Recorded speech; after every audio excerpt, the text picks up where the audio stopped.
Hi there. Welcome to Keep Dreaming, Episode 2.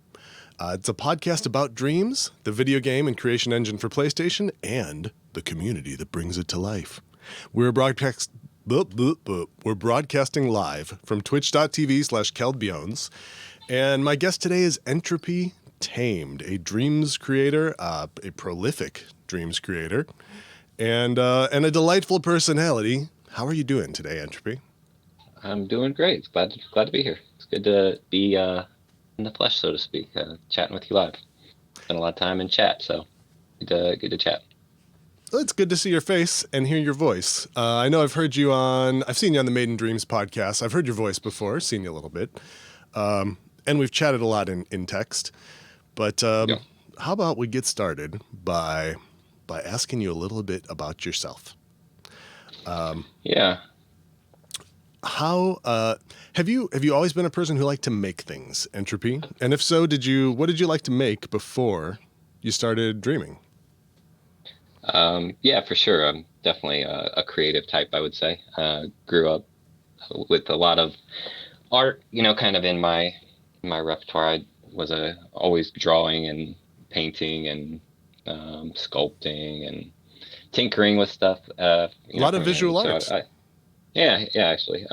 Yeah, I grew up, I think when I came to Dreams, I was definitely coming to it from an art background. I thought that would be probably what I was into the most, just creating sculptures and using the tools in that way. But creating games turned out to be what I spent most of my time doing. But yeah, I definitely come from a kind of an art background more than anything else. Even in college, for a short time, I was a fine arts major. So that's definitely my background. Nice. When I went to look through your dreams last night, just to refresh my memory, I was kind of surprised to see the art stuff and be reminded of the earlier creations that I saw from you. The I don't remember the name of it, but the one where the one with the two people in the car that I think said you did like the night before, and everyone in chat went, oh, "Shut up." Come on. It didn't. Yeah, early on with Dreams, I definitely spent most of my time like learning the sculpting tools and just feeling like I had that down. I felt like I wanted to be able to create whatever I saw in my head. But after I felt like I had a pretty good grasp on the tools, that sort of shifted, and now it's like, yeah, I'll create what I have to create the thing I want to do, the game or the experience. But I don't just sit down and sculpt that often in Dreams these days. You're bitten by the game dev bug, and you can't you can't resist now.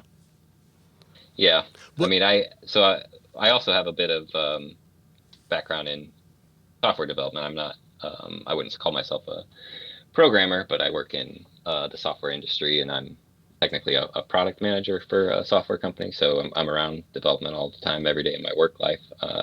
But yeah, I'm not a proficient programmer by any means. I just have a little bit of experience there. So Dreams kind of lets me play that role in a way that I don't in my day-to-day life. How do you feel? It's kind of a combination. How do you feel that the programming that you do know helps you out in Dreams? Is there any specific way?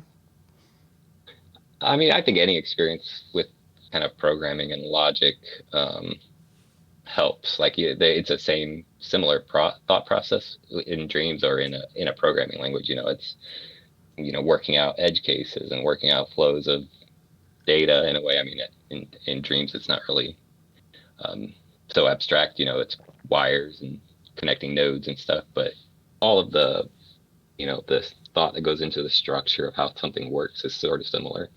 So there's definitely a lot of crossover. Obviously, you can't learn logic in Dreams and go and program something in JavaScript or something. There's a learning curve all its own, but it definitely helps having knowledge of one or the other wherever you started. Yeah, I always wanted to get into programming myself. It always seemed appealing, and like if I wanted to do any of these cool mysterious things like make a game, you had to in the past.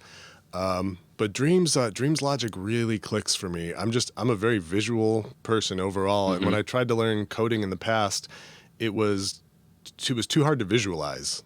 Like Hmm. for me, when I'm doing math or anything, like it's all visual in my head, and Dreams just it makes it so much easier to have a clean visual in front of me with signal flow, like I'm just like I'm routing audio in a recording studio or something. It's really really nice that way.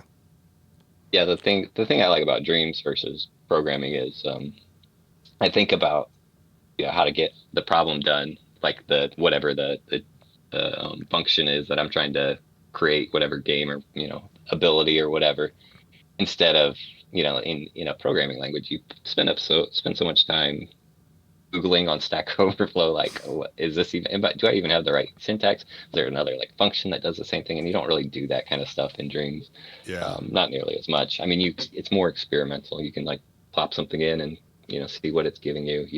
There's not a lot you can do wrong. You can just do it differently. Did you expect when you started working with the art tools, were you planning to be making games eventually, or did you kind of Yeah, find your way into yeah, that? I definitely wanted to make games. I think I've always had a little bit of interest in making games. I think probably like all the people who picked up Dreams early on, they probably had some sort of interest in making games. So yeah, I mean, I definitely thought I would make some games. I didn't know how much games or how much time I'd spend in, but obviously I've become a little bit obsessed. So. Do you have any childhood stories like I remember I heard Kataya say that he would draw Mario levels on paper. Uh, I personally I used my Etch a Sketch animator, which was amazing because it's all pixels, right? And I would make little platforming courses on that, and then move the cursor pixel through them in order to play. So it's like Yeah. total honor system platforming that I was doing before I owned even a Nintendo. Did you Nah, anything like yeah, that? I don't think I did anything quite like that. I did, when I was young, a lot of times just make up games in the physical world, like with I'm one of 7 kids, so I had a lot of brothers and sisters. We would Whew.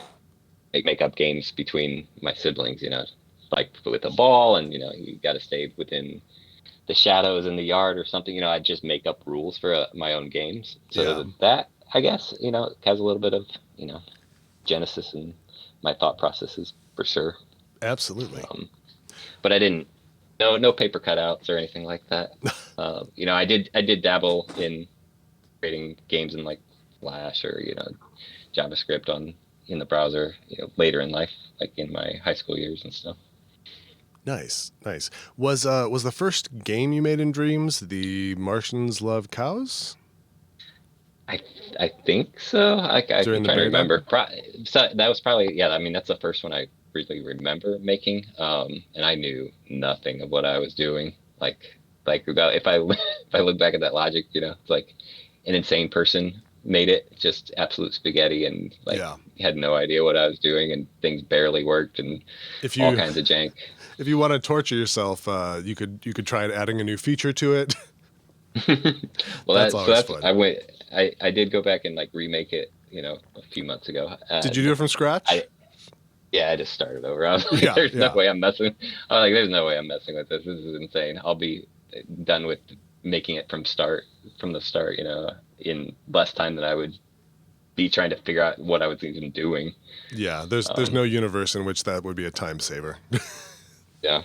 So I started over and was able to remake that first game I made. Took me like a month to make, just because I had no idea what anything did, and I was banging my head against the wall. And then in the beta, like there was practically no tutorials from what I remember. I mean, there was a little bit Yeah, of like how you control, but like if you wanted to know how to work with a particular gadget, good luck. You had that little tooltip, and you just had to figure it out. So as someone who didn't play LBP at all, it was all fresh to me, and I was like, so I was banging my head against the wall. So something that took me a month in the beta took me 3 days to remake, which is insane. yeah, yeah. Can I ask you a non-dreams question? I kind of asked him before the show, but I just want to get you on record, Entropy. Uh, are you playing anything other than Dreams since Dreams came out? We'll expand it. I'm going to give you like 2 years, almost three now Yeah, with the beta. Practically no. Like if I turn on to play games, turn on the PlayStation to play games, I'm pretty much playing Dreams. You know, I've downloaded The Outer Wilds and Ooh, what's the No Man's Sky. You know, and I play a few minutes, but then you know I only have an hour or two in the evening where I could game. So a lot of times I just want to. My priority is I'd rather create something than play a game, which isn't true in general. Like actually, I'm not a big gamer. Honestly, I don't play a lot of games. Like I like reading about like game technology and like I'll watch a hour and a half documentary about how they rendered stuff in Doom or something, but I don't play the games that much. I just like reading about it and learning about it and stuff and don't actually play that much. yeah, yeah. Do you remember, like, were there any standout games from your youth? Yeah, I mean, when I was younger, I played a bunch of like old DOS games and stuff for sure. When Ooh, we first got a computer, stuff like Duke Nukem, you know, when you had to install it off of like 5 floppy disks, and I was that's telling, still and I that's think, still less than 10 MB of data. Or if you're yeah, talking no, dot, no, I mean, yeah, you might have been on the even older ones, the actual floppy disks. yeah, they were actually floppy, yeah, Yeah. yeah, um, stuff like yeah, and I think I've mentioned it maybe in your chat once or twice. The first game I remember playing is like you move around the screen as like an H, like the letter H, and you like smash into little pixels. I forget what it's called. No, I always have to look it up because it's ancient. That sounds But familiar, yeah, but I can't. Yeah, I can't remember either. I had I didn't have a console until I was like in middle school, really. I was about there too. I think I was 10 or 11 years old before we got an NES. Like everyone else, all my friends had one for a few years. Got the NES and then a Super Nintendo. But yeah, that letter H game. I have a vague memory of playing that somewhere or seeing someone play that. I mean, it's not good. Like even like even like looking back, I'm like, wow, I'm like, that way. I guess that was what you had to do back then. But yeah, it doesn't hold up to anything now. Games have gotten so good. Well, you have made you've made quite a few community creation projects, and I wanted to know what got you interested in doing that, and maybe we could talk a little bit about the Entropy games, which we're looking at on the podcast right now. Do you remember which is the first type project of that type that you worked on? Um, Trying to think. Probably the Entropy Olympics, Entropy Games. It's the first one I Don't say remember Olympics. doing. Yeah, I can't say Olympics. They'll It's come for us copyrighted. on the show. Um, exactly. They'll come and hunt you down, uh, which was surprising to me, obviously. You think the Olympics are pretty generic, but no, It they're trademarked. it's actually an Olympic sport, hunting down people who Mhm. Yeah, infringe on the exactly. trademarks. um, yes, I mean, I think that was the first one. Um, and I don't know what drove me to it. I just think like Dreams obviously is set up to do collaboration pretty well. You know, you can add collaborators and people can contribute to stuff. And early on, you know, you could add remix any scene into a dream. So it just Yeah. seems logical. Like creating a game or creating anything of this size, it's super time consuming. I mean, Dreams makes it easy, but it's still if you want it to look nice or you want to have an expansive amount of content, you kind of have to get other people involved. So that's kind of where my mind goes. I can either make one tiny idea and try to polish it up, which is generally what I do, Yeah. or you know, I can set a framework and hopefully people are into whatever I'm trying to create and they can contribute in some way. So I do kind of enjoy setting up those, you know, frameworks, those templates, or like trying to make it something that is both easy to participate in and also something that anyone could put a spin on. Like it's a Yeah. framework for something, but it's pretty abstract and you could take it a lot of different ways. Those are the kind of community things that make me excited because they're the kind Yeah. of community things that I personally would participate in. It's like, oh, if it's pretty open natured and you have a lot of creativity and you still have a voice within that thing, that to me is more interesting than something, pretty formulaic. So I do try to do that if I do feel inspired to make something community driven. I think the thing that's exciting to me is, like you said, seeing a bunch of different people riffing on the same subject. Mm-hmm. It's kind of like we all took, the same jazz song, and Mm-hmm. we all played our 8 bars solo over it, and you get to consume it all in one, in one piece. I really Yeah, find that to be very exciting, and I can't think of another place where something like that happens other than Dreams. yeah. Can I mean, you? Dreams definitely allows that type of thing much better than any other platform. You could obviously start a trend on Twitter or on Instagram, and like that many worlds animation that you've seen going around probably, where they're walking through different worlds and people create 3D art around it. That was just someone's idea on Twitter, I think, and people riffed on it. But I think Lady because it's Lex all did a within, Dreams version of that, didn't she? and Lady Lex tried to bootstrap a Dreams version of it, and so I think we had a Dreams version too. But those things happen. It's just it's a lot harder when nobody has a set tool and there's no way to communicate. And Yeah. within Dreams, we all kind of have an understanding of what is possible. So it's more interesting when you're in that world and you see someone do something that is surprising, or you're like, oh, they did took this in a way that I wouldn't have done, and they did use some tools that I didn't think to use. So that makes it interesting and easy to understand, like why this creative work is interesting when you have context like that. Yeah, yeah. But one thing I need to improve on this show is setting things up a little better, explaining what we're talking about. For anyone who's not familiar with Entropy Games, I want to just tell you what it is and how people get involved in it. I fall into this trap a lot these days on the stream. I just end up feeling like I'm hanging out with a bunch of friends and we all know what's going on all the time. And I forget that sometimes, I don't know, new people show up who don't understand 2 years of our crazy community and all the stuff that's happened. We hope. Yeah. So Entropy Games, it was called Entropy Olympics, and we discovered that the Olympics is a trademark name, and you cannot use it. You can't have your own Olympics. Not going to happen. But it's basically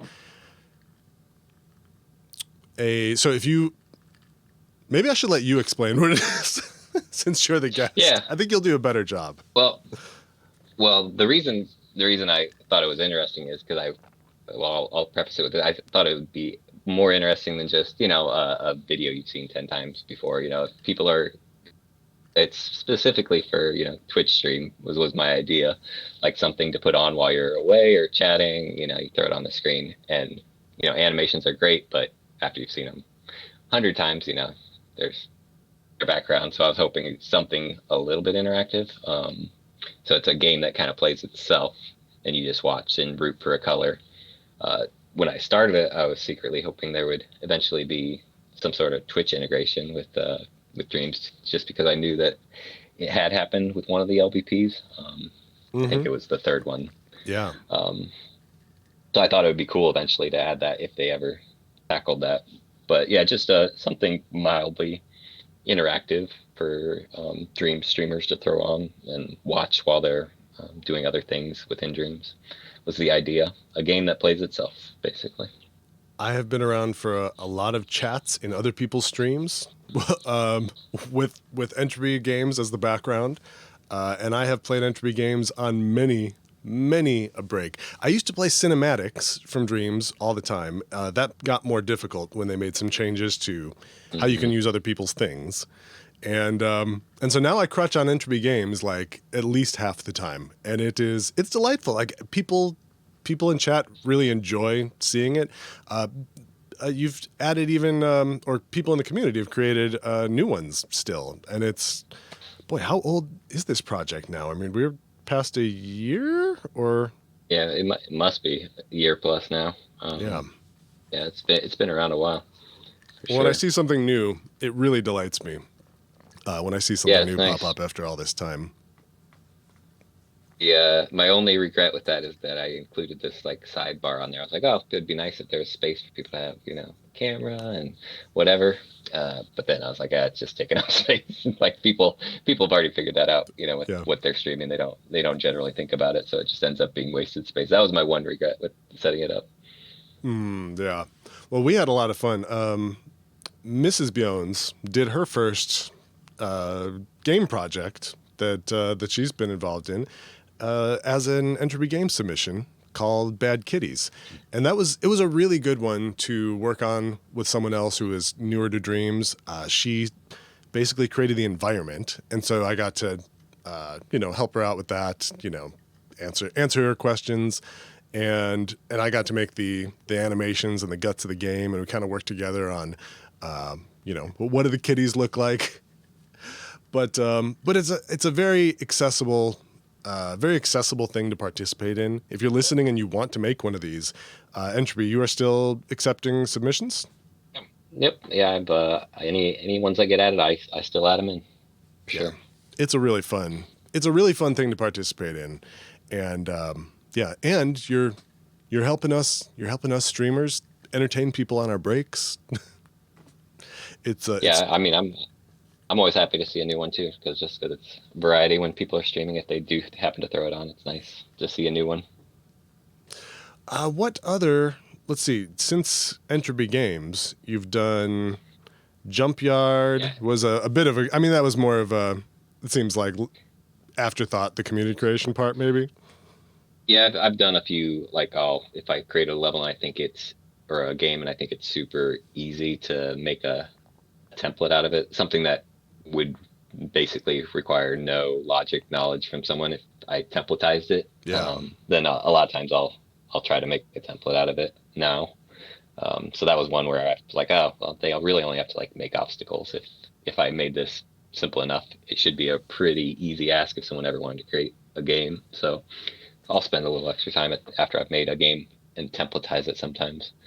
But the next community thing probably would be like that T-shirt thing. Yeah, I think I just felt like sculpting something at that time. So I was like, oh, and people had been making or talking about merch for Dreams. Obviously now we have it. And I was like, oh, that'd be kind of fun. I was like, make your clever Dreams T-shirt idea or meme or what you want to do. So I felt like sculpted a T-shirt and made a fake storefront for it. So that one's pretty easy to do and get involved in too, because all you have to do is spray paint a shirt. So that one was pretty popular. Yeah, I like that. I feel like sometime in the past year, people started creating. What would have been Plastic Dreamers is the first one I feel like really took off, but just remix. Releasing things you can just remix and put your own art spin on with no logic at all. Mm-hmm. And I thought this was a really nice way of tying those things together. Oh, we have a Z Exodus Danger Seeker shirt. I didn't even know that was here. But I love this interface. Magma and his Plastic Dreamer, and then the name card thing are the first ones that I remember. And I think Martin had a teddy bear thing. So yeah, there was a month or two where I think everyone had the same instincts or something. There was a zeitgeist. Yeah. Well, and then as soon as it happened, I was thinking, what? How did it take us this long to get here? Like, it seems like such an obvious thing to do with Dreams, but I mean, Dreams is such a wide open tool that, there's probably a lot of obvious things that'll seem obvious in a year from now that we haven't come up with yet. Yeah, and I think the community team that definitely ran with it, and even now you see all those like remix it up.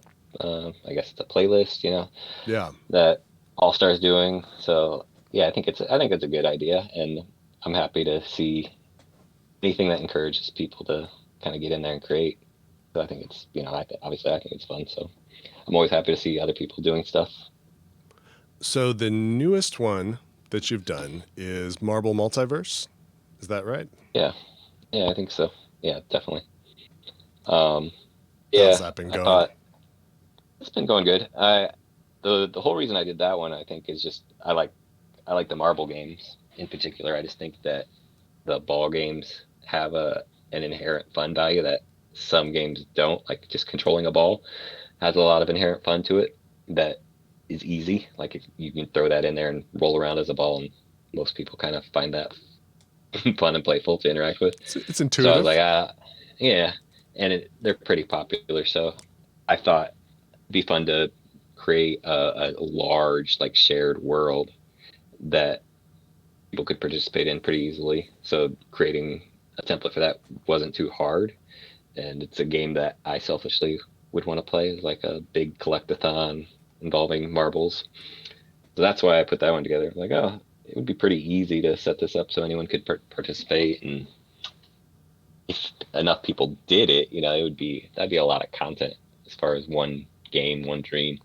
You know, Yeah. 20 or 30 people made levels, and that's hundreds of things to collect and worlds to explore. So I thought that would be a fun community thing that's pretty easy to create and pretty easy to get involved with. Have you got any more than these 6 right now? No, there's a few people I know that are making levels, but that's it so far.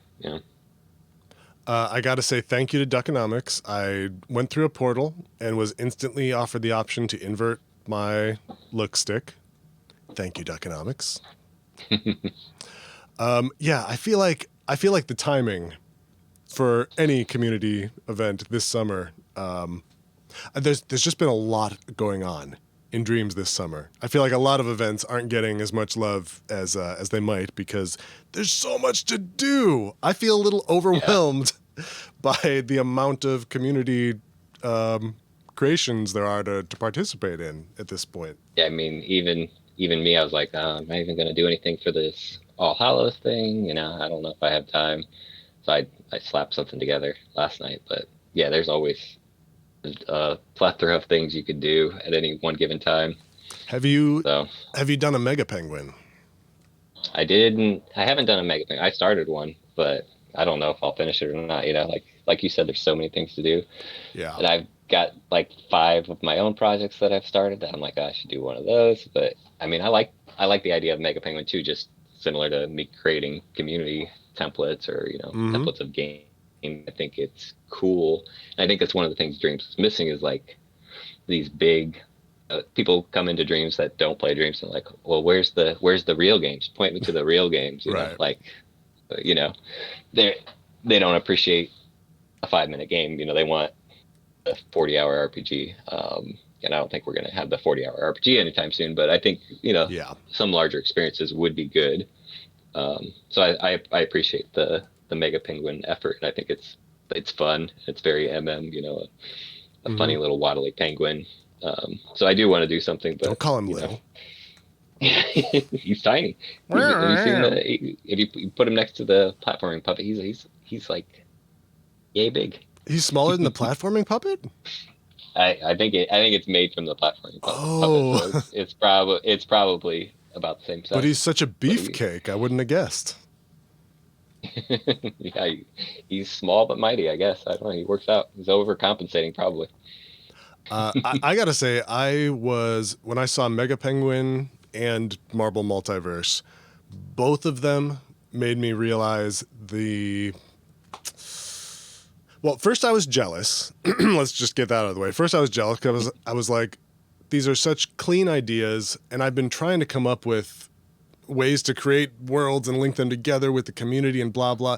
But I think where I've failed is number one, I've just been stubborn about trying to come up with something that is repeatable. Trying to come up with something that there can be a weekly or periodic event and stream and whatever, and like it needs to be repeatable. And I think that's why it's been so difficult for me. And these ideas, Mega Penguin and Marble Multiverse, are just both really clean and simple. They're easy to digest and understand, and I think it's really exciting to see one big world created by a lot of people. Like I want more of that. I want to make my own event. I want more people to do events like that. I don't have time to participate in them all. but I absolutely Yeah, love it. yeah. I personally like don't know, when my free time is going to be each week. Like I don't know. I could show up for a 30-second or 30-minute creation challenge every week. I don't know if I could, show up to do the remix challenge every week. Or so stuff that is on a set time period is like hard for me. Yeah. So that's why I like the idea of like, oh, let's create a template. Let's make it easy to participate asynchronously, like whenever you have free time. Yeah. And it all goes into something bigger. So that's kind of my driving philosophy. If I'm going to do a community thing, it's got to be something like, oh, I can throw it together whenever I want. People can participate wherever they want. It's a make it philosophy. as low a low threshold for commitment, just because time is short. Now you've mentioned time being short a few times. I think I know the answer, but can I ask you what's been dominating your time in recent years? The same thing that's about to dominate yours, Keld. This is why I'm asking. Tell me what I have to look forward to. Yeah, I've got a 2-year-old, so she keeps me pretty busy most days. So that's where my time goes. They never quit. They're relentless. So very resilient, those little humans. Yeah. So yeah, most of my dreams time comes at the end of the day after she's in bed or when she's on a nap. So they're short bursts. Well, we're looking at an October 8th due date. So we could end the podcast early today. I told Mrs. Biones before the show, if you need to have a baby during the podcast, that's good TV. Yeah. Turn this into an IRL stream. Let's go to the hospital. That'd be amazing. Still working on that. It's kind of a hard sell. A little bit. Yeah, I'm not. You probably cut it off when you get to the hospital, but at least the going to the hospital would make for a great stream. Ninja Mike asks, "Is having a 2-year-old like playing Jankbot in real life?" Can you tell us what ways it's similar? Well, if you want a little taste of how it's similar, my daughter was sitting on my lap about an hour ago, and she peed on me. So. That is janky. That is super pretty janky to me. That's pretty janky to me. So in a way, a young child is kind of like a jankbot. You've got controls like there, but they're a little unpredictable. Corralling a jankbot. That is my everyday life now. Jankbot. We may as well get to Jankbot. Do you mean the greatest game ever made? Is that what you're talking about? It's the only game I've ever been quoted in. I think that's pretty fun. And when I saw that, I was delighted. It really tickled me that after he released it, there it is. Like, I hated that thing so bad. I hated it the first time. Quote, Keld Biones. I really loved that you put all the terrible things people said on the cover page. I fully am aware it's a horrible game. So there was only one way to take it. You have to embrace it. No? Oh, Vine Sauce. I think even with a list of controls, it wouldn't make any. Oh, it's gone too fast. you got some big names on there. Mm-hmm. Vine Sauce is a big name. He hasn't played Dreams in a while, but that was funny to see him. Yeah. Duckonomics. What's going on? I know Duckonomics knows. Where's Vine Sauce been? Creating Jankbot was almost worth it just for those quotes. I really enjoyed finding people basically shitting on Jankbot and quoting them. I found, the first time I played Jankbot, I thought, oh, this is an interesting idea, and I absolutely hate it. I do not want to spend my time here. It's objectively horrible. There's no way around it. It's bad. When I played it a second time, which was many months later, and not by choice, it was during High Score Wars, and I actually got to appreciate it. Something about being forced to play it for a half hour. It forced me to start to understand the intricacies of Jankbot, and I feel like that's that's kind of the intention. I mean, you're supposed to go, what is this impossible machine you've given me? And then eventually you go, oh, you know, I can move. I can move reliably. It's I mean, how about that?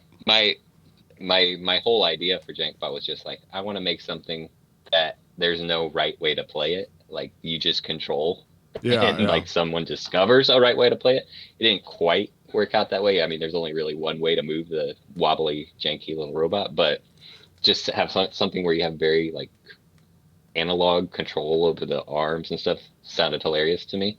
Yeah. And I guess I am into like getting over it, or jump keying, or like there's a few of my games that are kind of like that, where it's just like brutal.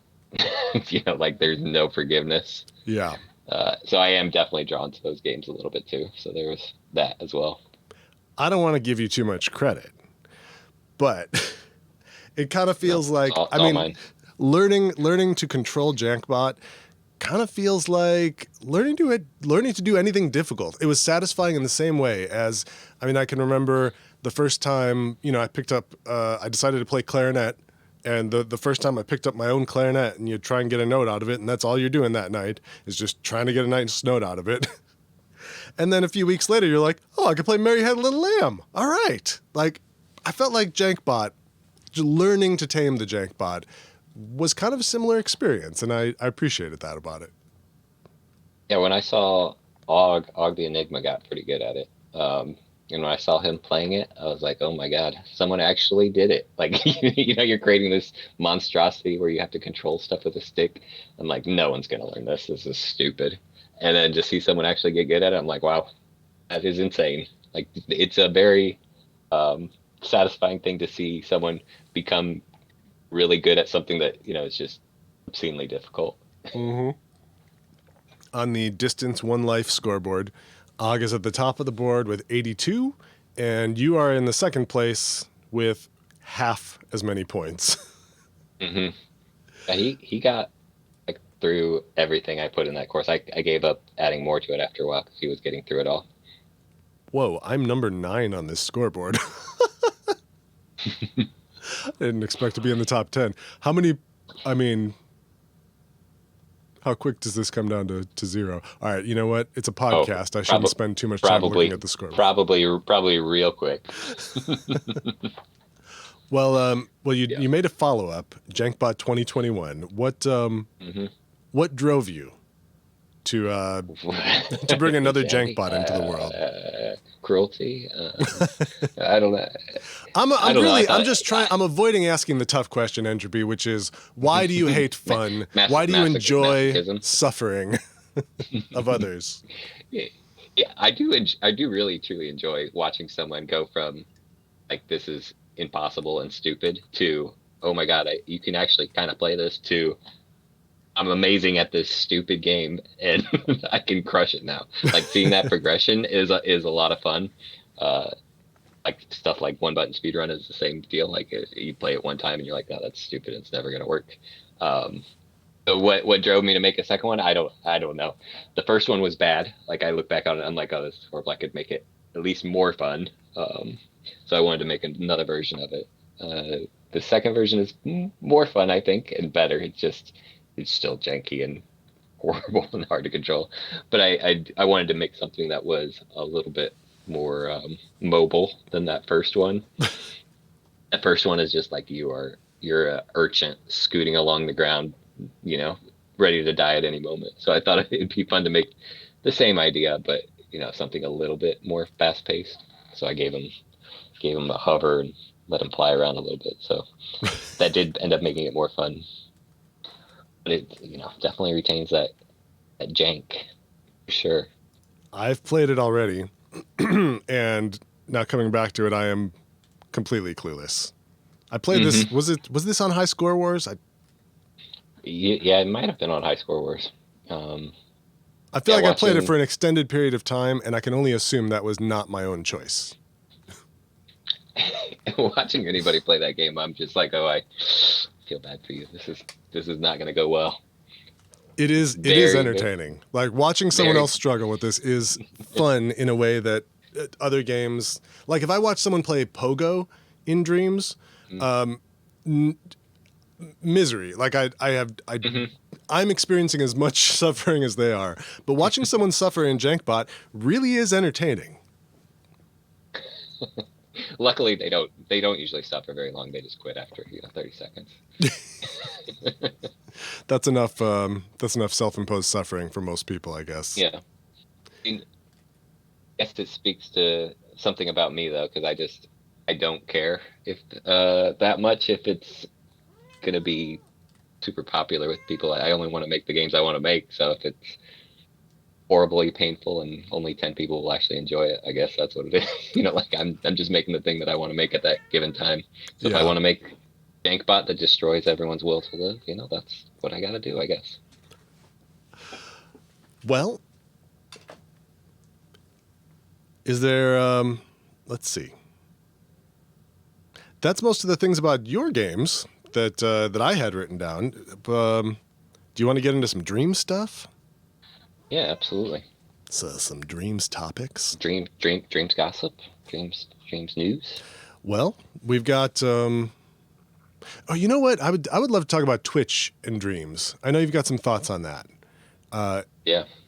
You mentioned earlier Little Big Planet 3, the the one no one likes apparently, but the only one. But I think the only one you can play at this point. They just shut down the servers, I think, for the PS3 versions, and yeah, so I think that's you're only in. But Little Big Planet 3 had Twitch interactivity. I am not familiar with what form that took, but it certainly seems like something that would be possible for Dreams in the future.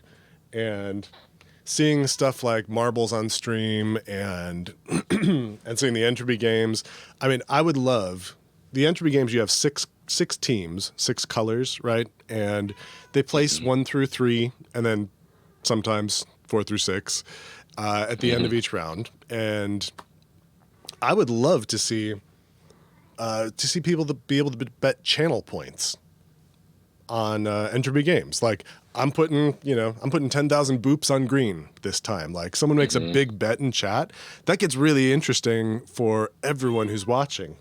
Lena agrees. Yeah, I think it'd be really cool. Yeah, obviously, like I said, I when I made Entropy games, when I first set it up, I was thinking about the possibility of Twitch integration. There's a number of things they could do. I think it'd be really cool if you could earn, channel points through the game by, like placing a bet. I think it'd be cool if you could control what happens to someone playing a game. Like the chat decides to vote on an obstacle being thrown into the game, and that kind of stuff would be really cool. And Timmy was creating some stuff to try to do this, like interaction with Twitch chat. But until we get a dedicated gadget in the game, it's always going to be pretty finicky and hard to do that kind of stuff. The way that was set up, that you have to kind of like set up a second player on your local machine and have the bot running. So it'd be awesome if we could have it, built into Dreams. I think there's so many cool things that you could do. Yeah. In general. The Tim made something called Twitch Plays Dreams, and I haven't used it myself because you have to be share playing to a PC basically. So or remote playing to a PC in order to make it work, and that's not compatible with my stream setup. And streaming is the time I'd want to do that. So it hasn't worked out for me, but really cool that he found a workaround. It's just like you said, it's awesome. It's a little inconvenient. It's a little tough. Yeah, I was hoping Kamau would take on that task at some point, but I mean she's no longer at MM. So I'm hoping it still gets some love at some point from the team. But they're a pretty small team, so I don't know that that's a pretty off to the side type of a feature that probably is pretty unlikely to happen. I think it would have to be something like Kamau, who's just like passionate about it, wanted to go off and do it. Yeah, this is one of those. Now I'm like, oh, that might not happen now. It's definitely one of those where I want it more than I believe they should spend their time on it right now. In the future, I mean, down the road, absolutely. But I think just having regular old multiplayer, I would not want any resources taken away from getting regular Hmm. multiplayer in the game, or any other social features, anything that just makes sticking around as a player more appealing. I think all those things are more important. I think now I'm more hopeful that they'll do something kind of like a shared data type of thing. And when I say shared data, I mean like anybody who plays your game can write to like a variable that is shared across all users. I think that Mm. would open up a lot of different possibilities. What do you? How would you imagine using that? So I mean, I imagine there's a way to it would be helpful for best times or something, or anything where you want other players to know something that affects everyone. So I think it'd be really cool to have games where everyone's like exploring a world and someone discovers a key and opens up a door for everyone. Like Yeah. hundreds of people could be playing. One person finds new things like that. I think Ooh. would be really cool. Like just yeah, a shared experience, not necessarily multiplayer, because they don't have to be playing real time. Yeah. Just expanding what can be done across all these players. I think that has a lot of potential. So that's kind of my new like off to the side thing I'm secretly hoping they'll Yeah. tackle. I don't I know if mean, they'll, I don't know if they'll do that. I'm sure that's not simple to do. I'm sure that gets pretty complicated, but doesn't sound like the biggest ask. To me, it seems more attainable than multiplayer. Absolutely, yeah. It's I mean, just interfacing with, yeah, yeah. I built multiplayer, yeah. or I was thinking interfacing with Twitch. Like you've got another platform involved. Like I imagine Hmm. interfacing with Twitch might be a big project. So But that there's a shared few variable things. thing. Oh, go ahead. Yeah, yeah. I was just saying there's a few things like that that I think about at times. But yeah, the shared variable thing would be really fun. Does it make you have any thoughts of like does that make sense to Yeah. you, or it's like no, I don't know. I have no idea how I would use that. I didn't before, but when you were talking about finding a key, like one person can find a key, right? I thought Hmm. about art therapy because I have a puzzle that I have worked on in art therapy, and like the concept was that it's a puzzle that it would kind of take the community, like a puzzle I wouldn't expect any individual to be able to solve. And I had some friends test it out, and they gave me very helpful feedback, but it was all sort of like, this is too difficult and you need to make this easier. But I feel Yeah. So like if it could you be a didn't ever thing, release that? like I would make it even more difficult. Actually, no, I think it is it's very difficult. But I think it would be really interesting if one person could unlock some change by solving this puzzle. Hmm. If the community felt compelled to work together because there was actually one goal we're working for, rather than just, oh, someone's going to solve this and then share the answer with everyone. That's much less interesting. Yeah, and it doesn't even have to be puzzles. Like I see Katai saying he hates community puzzles. It could be like, oh, there's like people are playing your game and people have played it for you're running time on a variable or something every time someone goes in there. So enough time has passed across all the people that the whole world changes. It becomes Ooh, something else. I like that You could one. do things like that. I just think it opens up a lot of interesting possibilities that would be fun. I'm intrigued. I'm ready. Yeah. I don't think anybody else is that intrigued about it. Like, I don't think that's a high priority, but I think it would be cool. Oh, I'm all It's in. kind of the same. It's kind of the same thing I think about scoreboards. I think there's a lot of things they could do to scoreboards to make, you know, the Yeah. game better without having to do multiplayer stuff yet. Just expanding what they have. I would love to see for scoreboards. I would love to see like a notification when like if you have okay. I think I've got a bunch of little things that I think would be fun for scoreboards. I would love to see for someone who's more of a player in Dreams and less of a creator. I'd like them to be able to highlight high scores that they have on their homepage, on their profile page. Like it's this, this neat achievement, but you're only going to see Mm-hmm. it if you go to a specific game and if you go to the scoreboard on that game and go to the right scoreboard. And I would love to see that. I'd love to know. Watching Mrs. Bjones interact with Dreams early on was interesting, just to see someone, diving in headfirst who hadn't seen it after I'd kind of been living in this world for a bit. And she got really excited about the social aspect of scoreboards. Like, the first thing she would do when she logged in was check the games that she had scores on. And she wasn't even, just wherever she's at on the scoreboard, she wanted to know where she was at compared to her friends. And I think there's a lot of interesting things there. I feel like scoreboards and Dreams give me, I don't know, they give me sort of an arcade social vibe. It's another way to interact with people. And yeah, I would love to see that expanded on. Yeah, like that one seems like a no-brainer to me. Like notify you when any of your friends beats your high score in a game. Like that seems like that simple in my mind, and it's so easy to do, and it would add so much value. Yeah. Like if I got a notification anytime one of my friends beat my score, I'd be like, oh, I should go beat them in that game and take that back.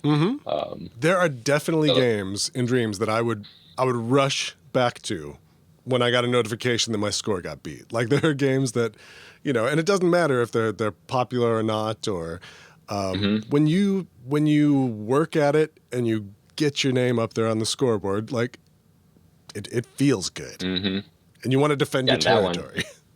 That one requires like no UI changes at all, so that one seems especially like low hanging fruit to me. Yeah. But I do think they should do other things, like you said, have your top fives or something. Like any game you've gotten a top five in, it shows up in a list somewhere on your profile or something like that.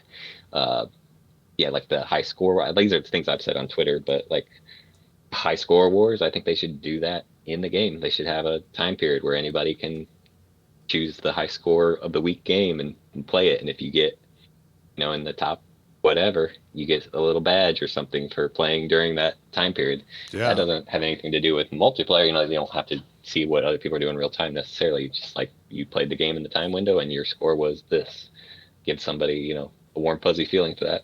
So the scoreboards especially, I think, are like a super ripe area for them to keep players coming back. And I think that's probably like the number one thing they need to do to keep Dreams growing is make players happier. Absolutely. That's something I'd never stop saying lately.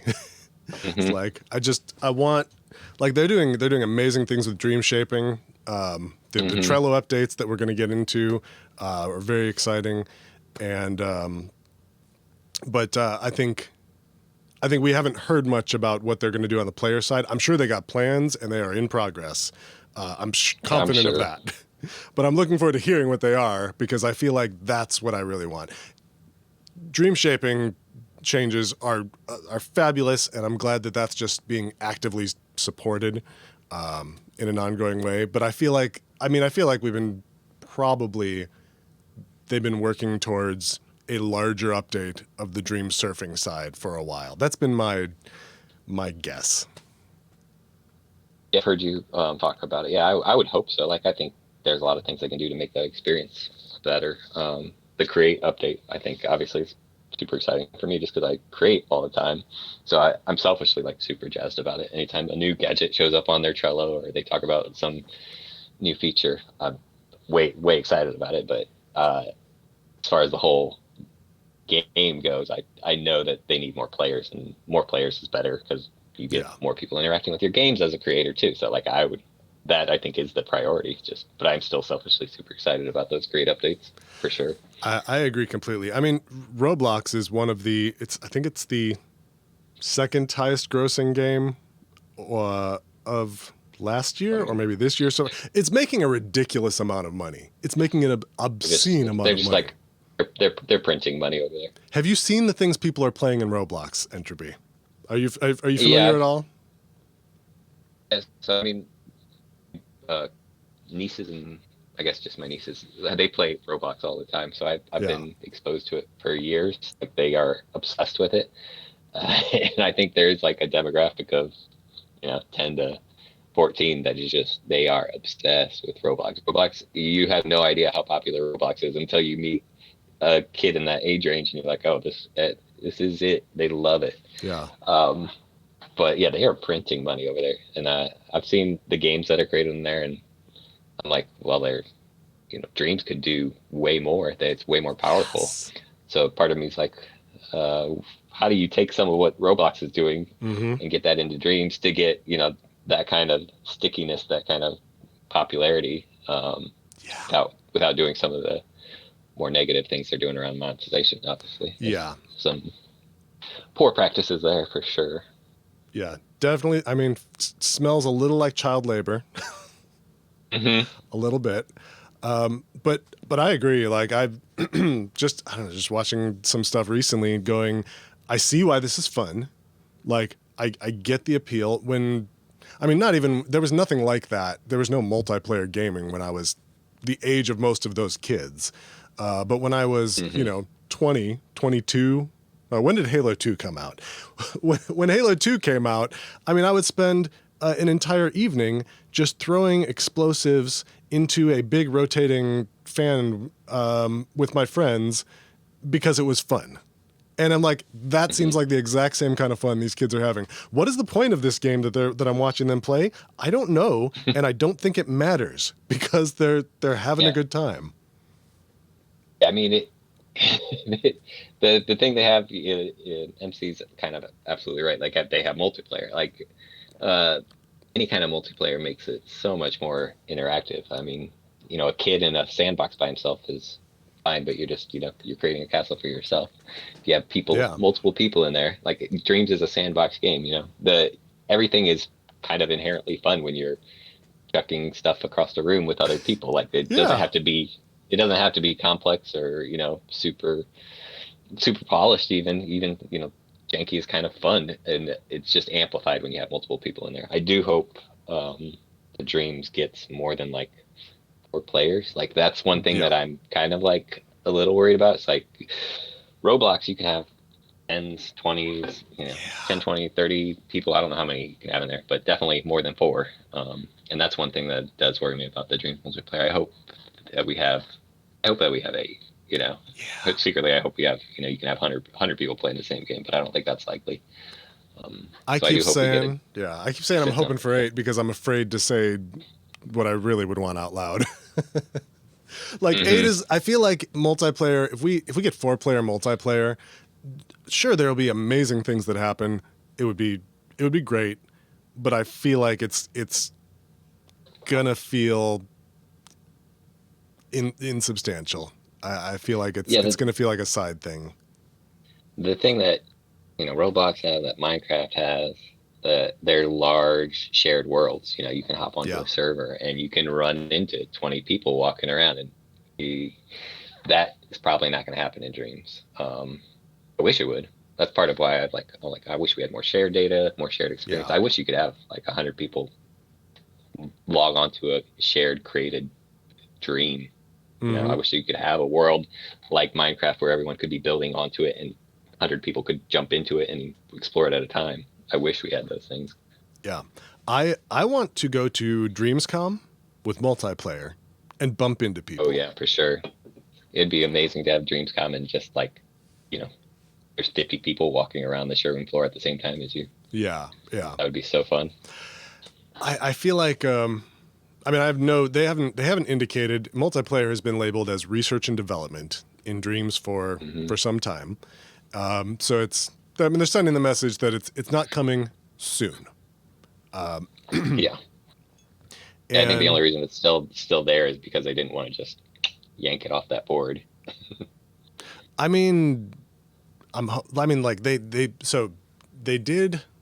They have hired more than one position. I think. I'm assuming they've been hired. The jobs were posted a while back. I thought it was encouraging that they hired a multiplayer environment designer. Did you see that one? I'm sure you did. Yeah, I did see that. Yeah. To me, that sounded like, oh, you're to the point where you need, you're testing gameplay in environments, and I hope what that means is that they've made some substantial progress. But Yeah, I mean, I think they're pretty far along actually. Like, when I say I'm glad they didn't yank it off the Trello board. I think they consolidated that board and took off in the future or whatever. And I still think that it is in the future, and they don't really have a clear idea of when it will be released. But I think secretly it's farther along than you would think. I've seen videos in the past where Alex Evans, one of the co-founders of was talking about, we have the bones of it in place. You have the ability to replay actions after the fact within create mode or within play modes. Like they built it with multiplayer in mind for sure. So it's not like they were starting from scratch, and I don't think nobody was working on it. I just think like the actual effort of getting it to a point where they can release it and defining what they want out of multiplayer. I think all of that effort was pretty recent. So it's that last 10% in development takes half the time at least. It's a very hard thing to polish up a feature and get it ready for release. And even harder on a PS4, PS5, you have a lot of things that you have to go through just to release an update. So I'm sure they're farther along than we would think, but also like they don't really know when it's going to release probably. Yeah. I've definitely started to look at it as the number one thing that I think will help get players invested, keep them around in the ecosystem. I mean, if Dreams continued on with the community that it has for another 5 years, I'm going to hang out. I'm going to have a good time. We're going to do some amazing things. But I think multiplayer is what could push it over the edge for sure. For sure. Yeah. And I think my feeling has become stronger that way the more I'm looking at what young people are doing. Like social multiplayer experiences like Roblox and like Fortnite's creative mode. And I mean, they are so popular and they look appealing to me. It's just the content and obviously the audience is not in sync. Yeah. I mean, it's like you see God of War or something come out. God of War is an amazing game made by, hundreds of people over years. And it's just super polished and amazing. And if you look at that getting streamed on Twitch, it's popular for a couple weeks because it's single player. Like once you've seen it, I mean, Dreams is a little different because it's expanding with content all the time, but you're not interacting with other people real time. And that's what's popular on Twitch. And that's what gives games a lot of longevity and replayability is that multiplayer experience. You can play the same game over and over again with people and it's different every time. So I do think it will breathe a lot of fresh air into Dreams for sure. So I'm hopeful. Well, I'm going to keep wishing on stars until we finally get it. Do you think, what are you hoping as far as a time frame? I mean, we're wishing at this point, obviously, but do you think it'll come this year? I guess, a year or two ago, I would worry about Dreams being canned for any reason, just because it's they're owned by Sony. They're part of the part of the Sony group, and at this stage, it seems like Sony has a lot of faith in them. I think also the lack of advertising when Dreams launched threw a lot of people, and I think it gave a lot of people the impression that maybe Sony didn't really believe in this project before seeing that. I think I read a quote from Siobhan who said that the decision not to do a lot of marketing at launch was intentional because we can't support players yet because we don't have the content there. Like at launch, I mean, we had early access for 10 months, but still compared to the environment that exists now, it's there's a lot more to do. Like it was pretty stripped down when it launched. So I guess I'm saying all that to say, now that I'm comfortable thinking Dreams isn't just going to disappear, I'd like them to take whatever time it takes to give it to give us a polished multiplayer experience. If that takes a year or 2 years, then I think it's worth waiting for, because there are no features that I can think of that they've done half-assed in this game. Like everything they've put into it already has a really high level of polish, and I'm willing to wait for the polished multiplayer, whatever that is they can put out. What do I hope that it has? I don't know, 32 players and voice and text chat and matchmaking and everything. Everything. Did I miss anything? Give me everything. Yeah, I agree. And when I say 32 players, I really mean 64 or 100 or 200. Yeah. That's what I really mean. Yeah, how are we supposed to make battle royale games with 4 players? Come on. Exactly. Battle royales are still hot, right? That's the only reason I came to Dreams, so I could make a battle royale game. Yeah. Yeah, I think they'll get there. Yeah, I agree. I don't have a deadline or anything that I think they have to meet. They'll get there, and I definitely totally agree that I think marketing Dreams when it first rolled out would have been a huge mistake. Honestly, like, yeah, people would have played it and been like, "Oh, that's all this is," and moved on. So maybe when multiplayer drops, they'll do a big marketing push. I would hope. I wonder maybe when the PS5 version drops. Who knows? Yeah, I wonder if there's more I wonder if there's more they could do to market to creators. That's something I hadn't thought about yet. It makes sense to me that you didn't want to spend millions marketing to players on Dreams launch. I hope at some point when there's a big update, they do spend millions marketing to players. Mm-hmm. But I wonder in the meantime, like, creators do tend to stick around. I mean, people come and go. It's like any community, but Dreams definitely is sticky for a lot of people. You showed up in the beta and you have played practically nothing else since you got Dreams.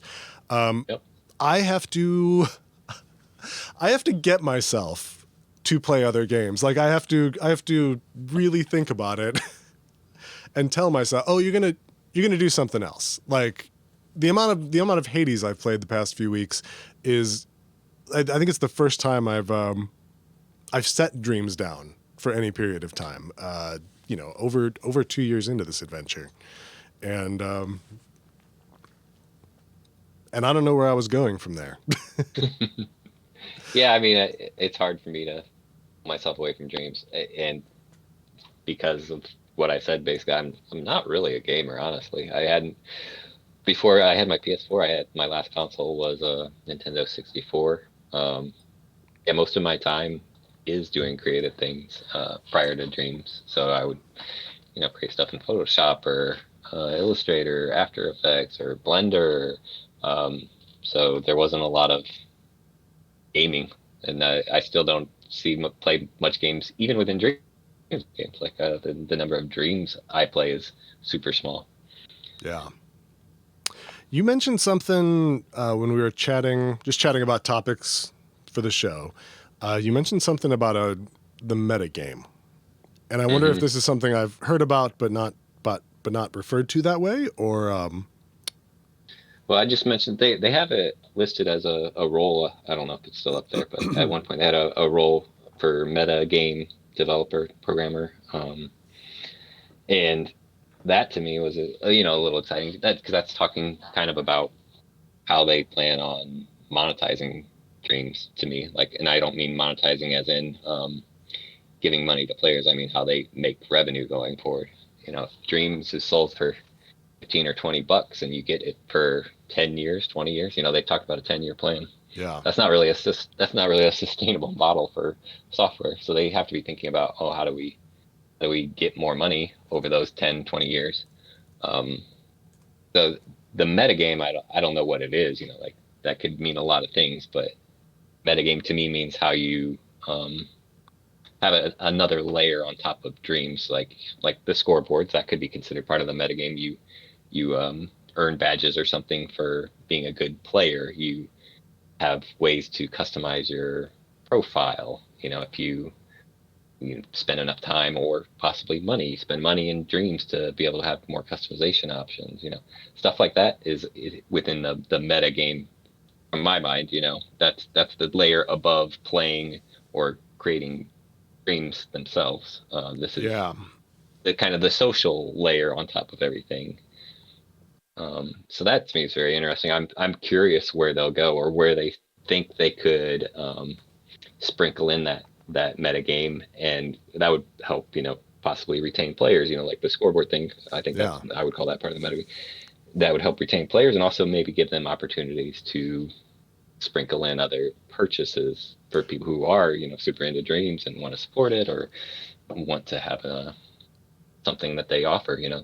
I'm curious how they'll take that. We've heard people talk about imps, custom imps and stuff like that.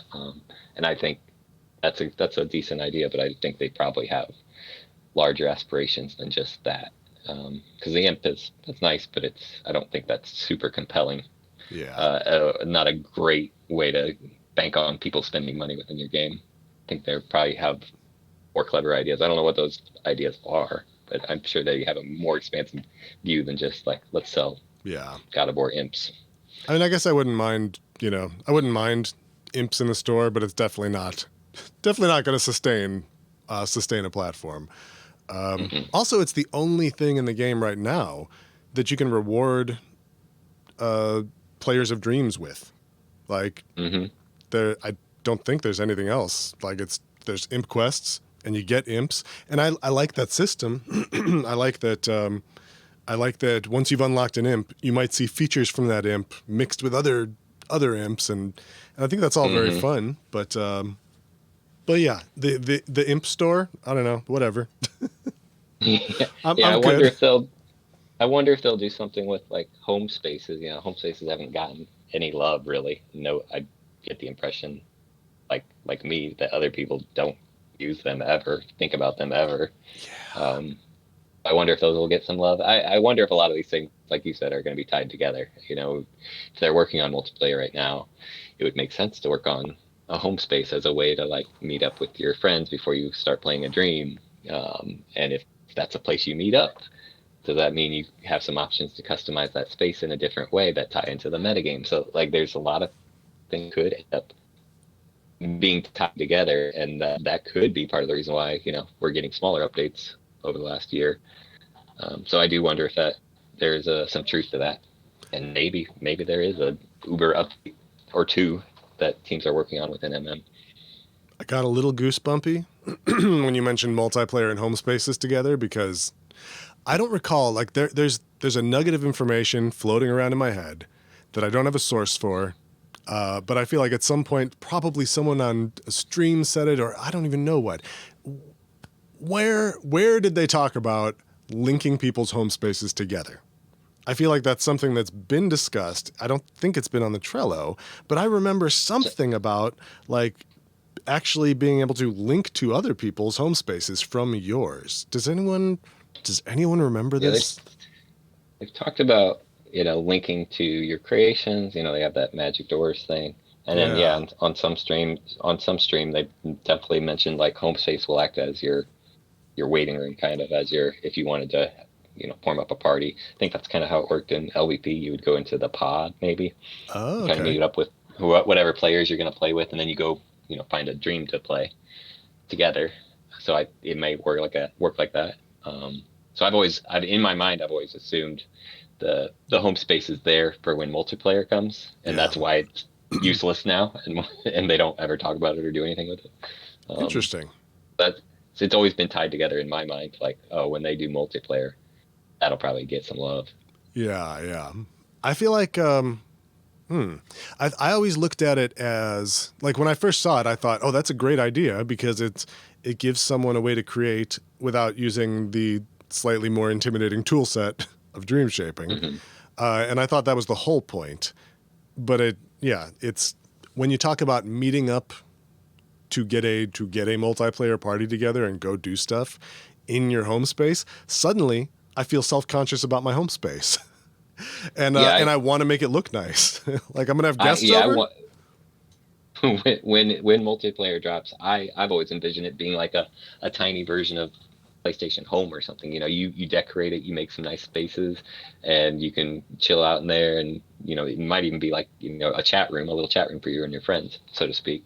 And then you can go off to explore the Dreamverse or earn stuff. I can definitely see them doing something where you can only earn stuff in that kind of home space multiplayer world, and you go off and play a Dream and you earn a prize bubble that you can only use in your home space or something, like Yeah. give people a reason to be invested in that space and spruce it up and give them a reason to, have prize bubbles and And stuff like yeah, that. to I could see care that. about prize bubbles. I originally thought that anytime you got a prize bubble, you could put it in your home space.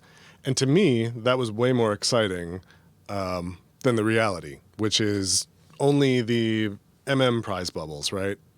Like I Hmm. think all the prize bubbles you could put in your home space, but when someone else creates one, you can't. And Yeah. like the having a prize bubble, I honestly don't even understand the rules of them because I don't think I've ever made one. But having a prize bubble to collect an asset in a game where everyone just publishes their assets for you to use anyways, just Hmm. it seems weird. Do you know the rules of that? Like, if I make a prize bubble, can I make it so that you Yeah. So, can't I access mean, that element unless you have the prize bubble? Is that how it works? I've only done it a little bit, but there's like a maze game I made, I guess a couple years ago at this point. I don't know how long that the Mayan maze game, Hmm. and the end of it, I give you the character as a private element. That's the prize bubble at the end. So I think you can do stuff like that. I mean, I don't ever do stuff like that now, just because it seems like it's a hassle. I think you can only then release whatever you use that prize bubble, whenever you use that element from a prize bubble, if it's private, if you use it in your creation, obviously you can't release it as your mixable. Otherwise, Oh. everyone will be able to grab that private element. So now you're stuck. Uh. If you use someone's prize, bubble element in your creation, you're kind of taking remixing off the table. I Right. just don't do it anymore, and it just seemed like nobody cares. Yeah, I don't uh, see the appeal. But now that we're sitting here talking about it, I'm starting to wonder if there's not something interesting that could be done with it. Like in its current state, if you could come up with some sort of some sort of community some sort of mhm. community thing where could you get people to want the prize bubble? Like, could you give people a my reason to want it so that they could my use it? yeah, my idea was to have it only be anything that you earned from someone's home space. So like if they added doors, like to go out to creations, Mm-hmm. if you had a home space with your creations linked into it, and you had to play through the home space to get these prize bubbles, that would give people a reason to go to the home space of other people, which nobody does now. But it also give you stuff if you could earn them there and use them in your home space. That would give you something a reason to get prize bubbles. If like that was the only way Yeah. you could decorate your home space. So I think that would be an interesting way to link them and drive people to home spaces and create some, kind of little interactive loop there. Yeah. Yeah. I think that'd be a fun. I think that'd be a fun gameplay loop, The most personally. excited I've ever been about prize bubbles was when I got the Pig Detective plushie prize bubble, and I thought that I could put it in my home space. I was ecstatic. I was so excited, and then I quickly found out that that was not reality. I wonder why. I mean, I suppose I don't know. I would imagine it's technical reasons, but but I wonder why you can't put anything that's not approved in your home space. I think the well, I mean, I don't know about the home space, I guess, but I know for the wait, do you boot up to your home space? Is that in the background? I think Yeah, your home space is in the background. Yeah, right when you start when you boot up. So I think it has something to do with what they have to load yeah, from disk. So they have to have all that stuff on disk. So that's why they don't like they ship with everything. So if you boot up Dreams offline for the first time, they need to have all those assets on the disk that makes or in the sense. in the file. So I think that's the constraint. Because I mean, Dreams Which isn't storing anything locally, probably other than your own stuff that you've stored locally. yeah, supporting like the completely offline use case complicates things so much. I personally wouldn't care if I didn't boot up into my home space. I'd be like, okay, cool. Like I honestly think you Yeah, should boot up into Dream Surfing. Like you should be presented with that wall of games and just be ready to click into a game. Um, that's one of the small beefs I have with the onboarding within Dreams. I think you should just land on the Dream Surfing page and be clicking games to play, and then if you get interested, an hour, 2 hours, 3 hours into playing Dreams, then you can go explore the dream shaping and all that, and learn Yeah. the idiosyncrasies of the motion controls. I think you should make it. You should assume nobody cares about dream surfing or dream creating, and just let them play games from the first few seconds. I think the people that do want to create, you will not be able to stop them from getting to Yeah, those tools as quickly as they can find them. yeah. Like I think the creators are going to create. Like that's not the problem. I think you should make it so that players don't get frustrated in those first few minutes, hours of dreaming. Yeah. Because I don't know about you, I've seen people play dreams on stream, and it happens. Like some people get in there, they have to go through the tutorial, they have to go through the motion controls, and some of Yeah. them just nope out of it. They're like, I'm gonna go click on some heads in another game. I've been a little at this stage. I am kind of waiting to recommend dreams to people, and I feel bad saying that. I feel like I'm a traitor or something when I say those words out loud. But there are definitely instances where I'm like, oh, there's this streamer I watch. I think they would love dreams, but oh, maybe. Yeah, I don't know as if a they're player, gonna love the right as a player. Like, yeah, I'm not sure if they're going to get hooked in it, and I don't want to send them there one night and watch them never return because hmm for reasons. yeah. I think Yeah, as a recommending someone to play dreams, I feel like I have to give a caveat. Like you gotta stick it out the first 30 minutes or so. You gotta get used to the controls a little bit, but it's fine. Just keep with it. Which is somewhat true of any game. There's a learning curve to any game, but yeah, um, I think the unique control scheme of Dreams definitely is part of that. Like it's not a first person shooter, and you're not just navigating a menu with the D-pad. There's things that are very unique to Dreams. So that hurdle feels yeah. like a lot to new players, I think. I still can't believe that there's not more games that use the motion controls for a cursor. hmm Yeah, I mean it It's works great. perfect. I mean, when it's not drifting. Works amazing. Yeah. When it's not drifting, it is better than any system I've ever used where you move a joystick to move a cursor on the screen. Yeah, I mean it's absolutely the right call, and it works amazingly. But I think we can all remember those first few days or week of Dreams. You're like, what the hell? Yeah. But I think in a 2D interface, I think it's instantly intuitive, right? Like the imp Yeah, is you just get it. Oh, I hover here and I click on this thing hmm and easy. As soon as you go 3D, that's three when it 3D gets is where it's hairy. yeah 3D is the bad part, or not Yeah. bad, but that's the big learning curve. I was watching their streams and reading every article I could hmm for a little under 2 years before the beta launched, and hmm I mean I was obsessed, absolutely Yeah, obsessed before it came out, and still in those first few days, I kind of wanted to quit and or throw yeah, my controller at the monitor same. because it Yeah, was so difficult. yeah, I don't know same. how to I don't I know how got to improve that. Like I mean I think the way it works is great, but how to improve a player's experience? Maybe like I don't know. I mean the movement tutorials are pretty good. It just takes a while to get to wrap your head around, I yeah. think. Like for someone who's interested in creating, if they've used any other kind of creative software, like the learning curve is not bad. It's Mhm. great, honestly. Like you Yeah. can go from zero to sculpting 3D things in a couple days. Like, and if you try to throw someone into Blender or Maya or Yeah. you know any other 3D software, they'd be like, okay, I'm gonna start reading my uh, Blender for Dummies 101, and I'll get back to you in a week when I know how to even lay out my windows. So like, Right. yeah, but as a creative person, the learning curve is nothing. It's great. But yeah, I just think there probably should be more. The more I play, the more I think there probably should be more of a division between playing and creating, and not subjecting the player to any of the requirements that a creator is going to have. Yeah. And Yeah. that is the 3D motion controls, which you have to go sit through right now Mhm. when you start Dreams. And And yeah. you honestly don't use those if you're just playing. You don't really use those that much. You just have to know how to get to a dream, click on it, and then the controls are different from each get Dream to the next, and not a lot of them use motion controls. Yeah. Not a lot of them use the purely imp control. It's mostly, joystick, D-pad. So the more I play it, the more I think, oh, yeah, I mean, they should just leave that to the creators.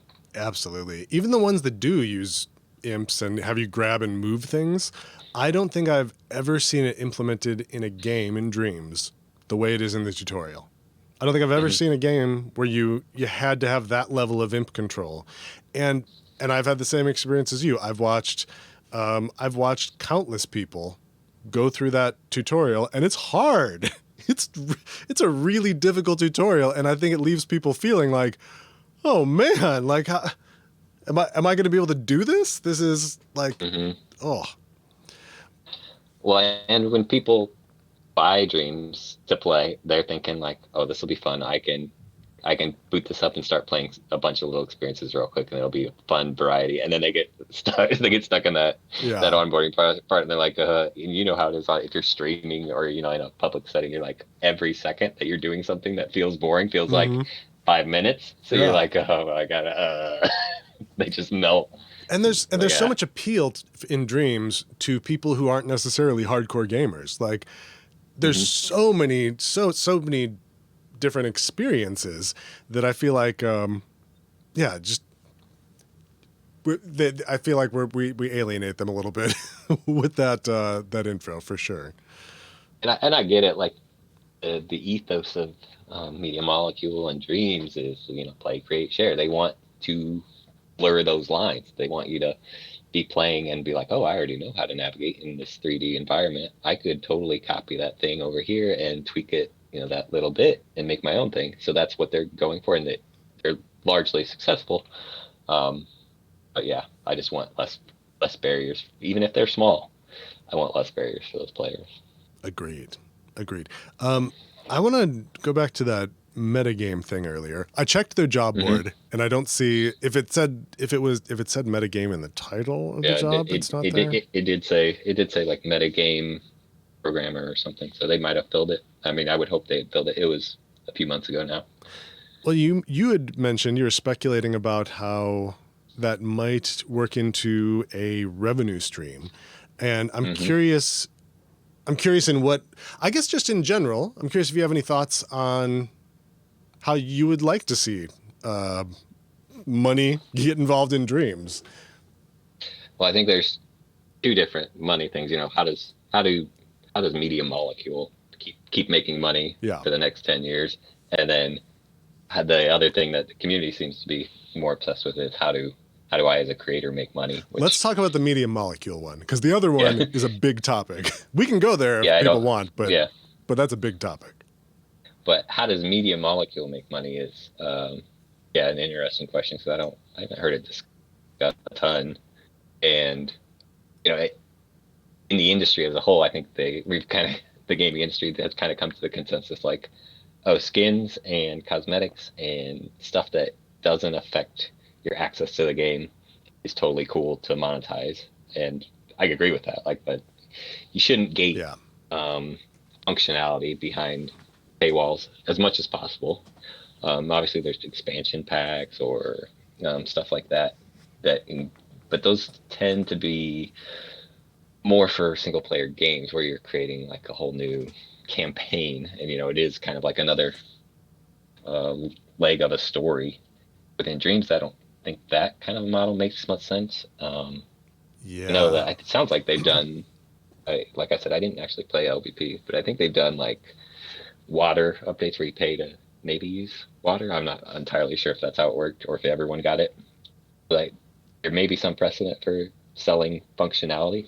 But yeah, I think it seems like the consensus is you would have to do something sort of cosmetic or something that changes your look and feel, your abilities within that metagame context, but not within creating or functionality. How would you feel about here's a Marvel Cinematic Universe set of things to use in your home space? How would that strike you as a player? Like for money? I think that's totally fair game, and would be completely valid. I think the things that particularly would work. Like I've heard people talk about remixable assets, and I think that gets hairy. Like the moment you buy something that you can use to create with, that's when it starts to seem like, well, how would that work? Because Right. if you make that remixable, or can you not make it remixable? I guess you would not be able to make it remixable. Um, I'm yeah, I don't know always what Yeah, I don't I'm know what always a they'll little do. uncomfortable with charging the creators for things.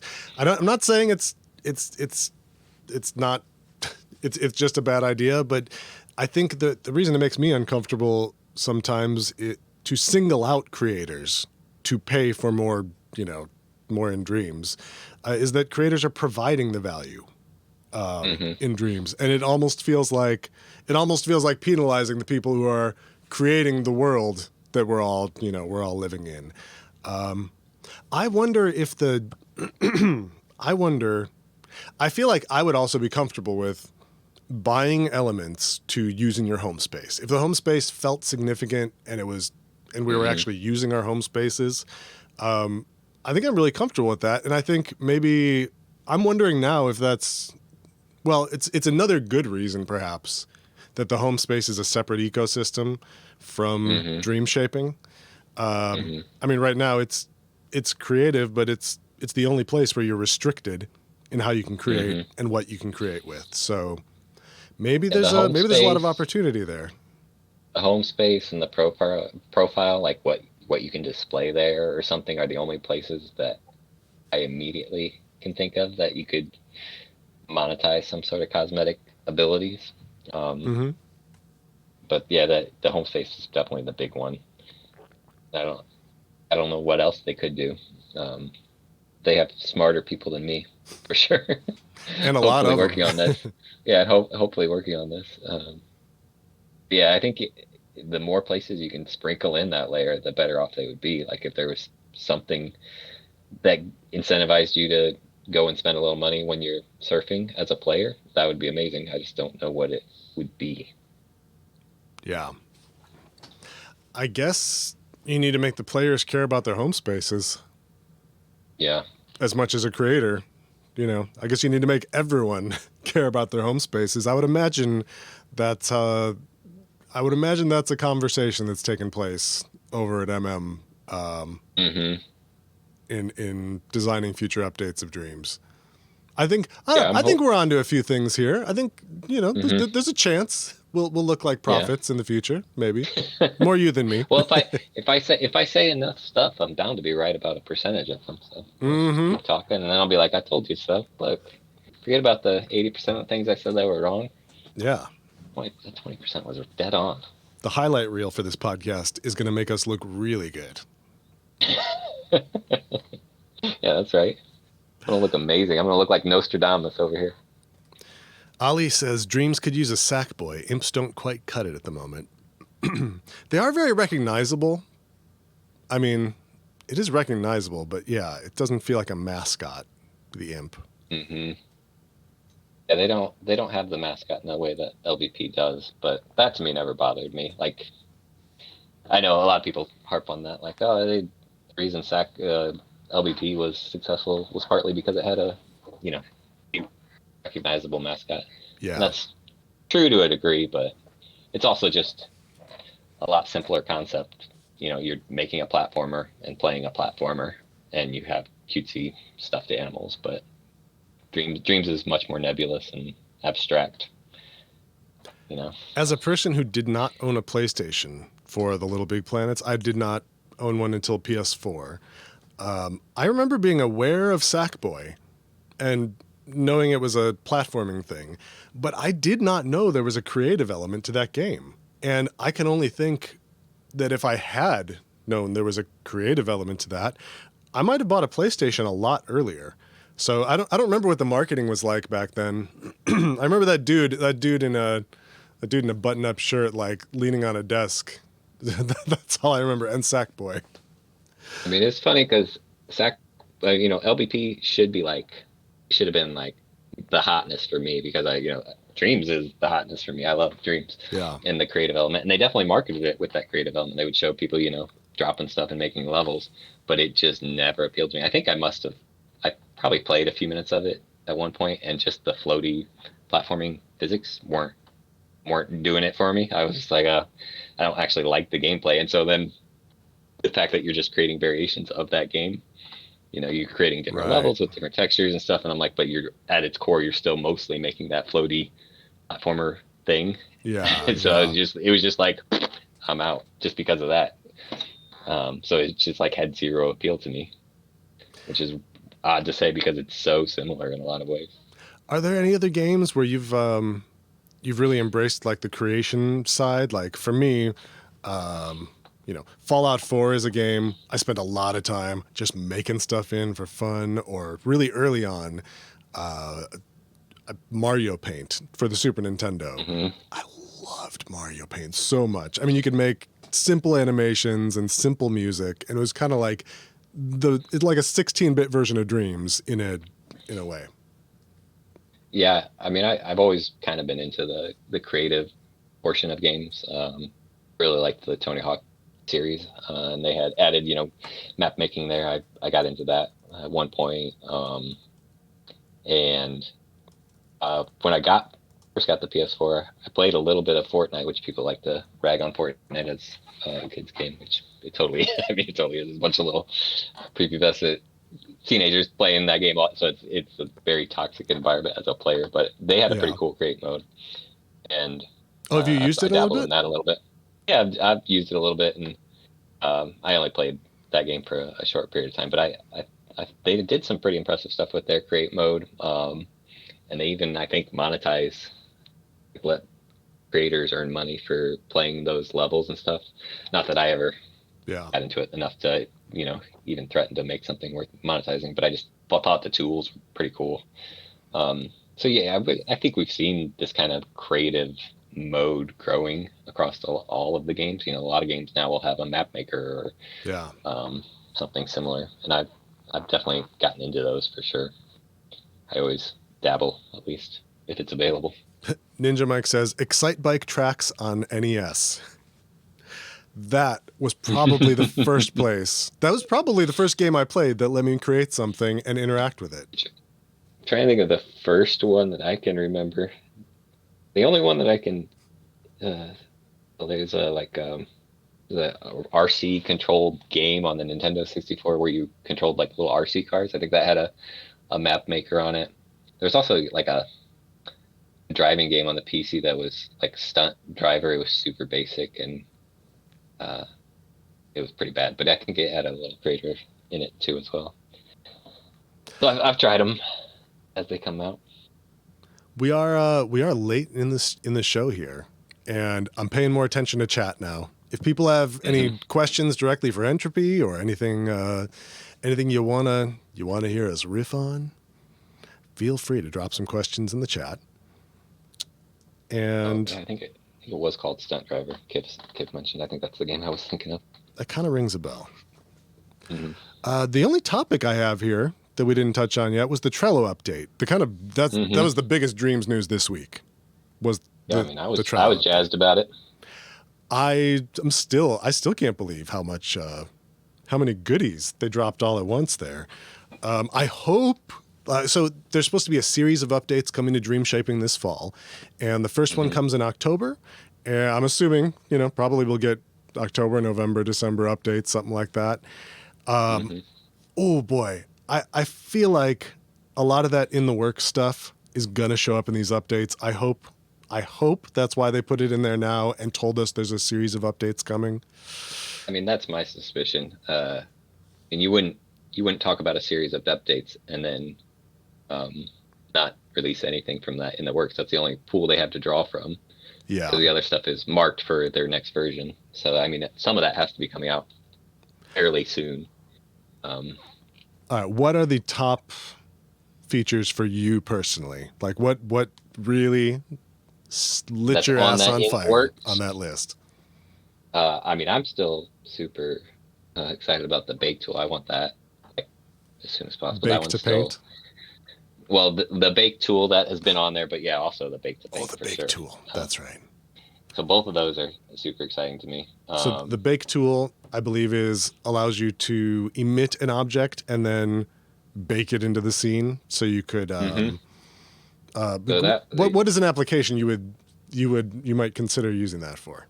so if I wanted to create a level editor basically for myself or for someone making a level of a game I wanted to templatize or something, you could create tools basically is the application I think of. You could create a map maker that says, you just put out some blocks on the screen and then click play on your logic, spits out, beautiful grass and trees everywhere. You hit bake and then you throw away that expensive logic. That logic could be 50% of your gameplay and it could create this beautiful world. And then you can just throw it away and you got that 50% back and you got your baked level ready to go. So tools like that would be super exciting.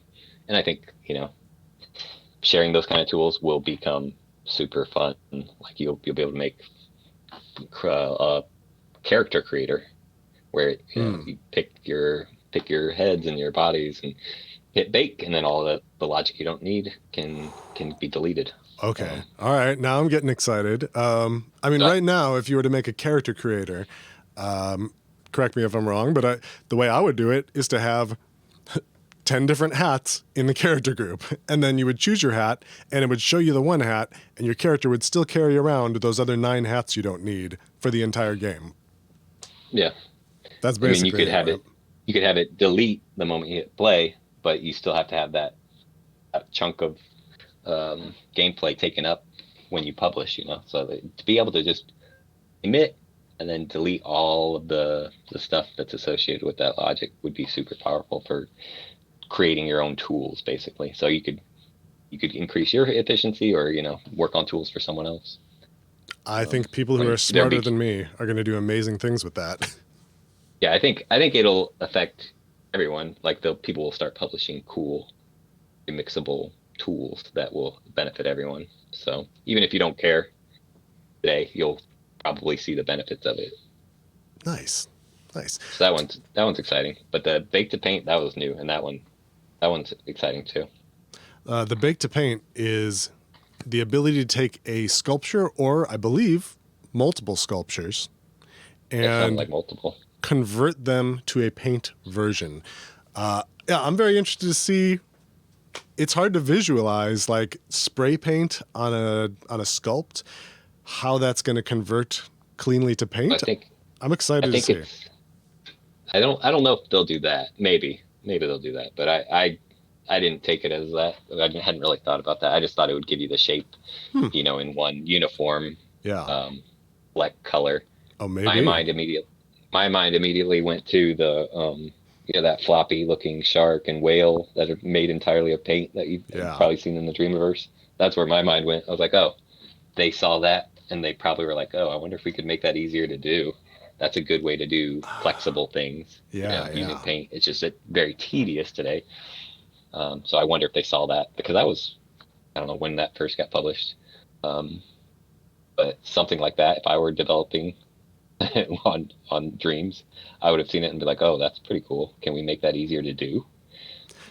Now you can, if you have a painting, you can recolor individual flecks. That's right.